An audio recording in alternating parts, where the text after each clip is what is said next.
As Pakistan moves into Putin's orbit, should we still be paying more than £250 million in foreign aid to Islamabad? In other words, why should British taxpayers' money be given away to help a government which is spending billions on trade with a country that increasingly looks like our enemy?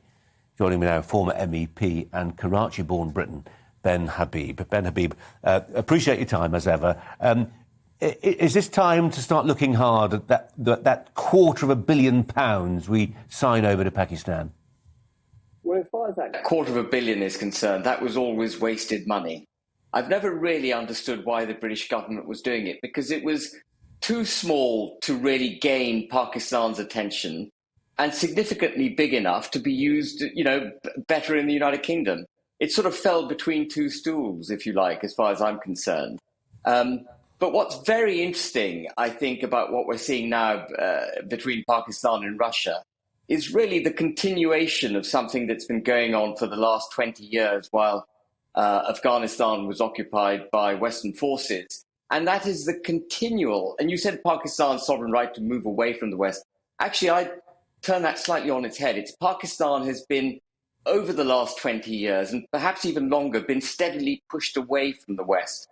And it's a very subtle move that's resulted in this, but it's gaining momentum.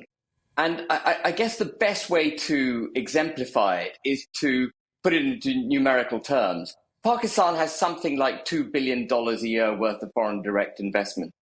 China has made a commitment of $60 billion to invest in Pakistan infrastructure as part of its Belt and Road project. It's called the Chinese-Pakistan Economic Corridor.